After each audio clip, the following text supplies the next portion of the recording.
जन्म दिवस पर हमरा तरफ सा अहाँके हैप्पी बर्थडे। लाख बरिस सदा ठोर मुस्की सजल रहे, भरल रहे खुशी सा खजाना। उन्नत कर यहाँ दुगुना रोजाना, अछि अहाँके लाख बधाई संग में शुभ काम।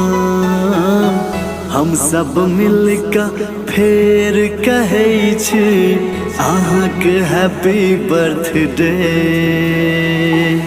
जन्म दिवस पर हमरा तरफ सा अहाँके हैप्पी बर्थडे।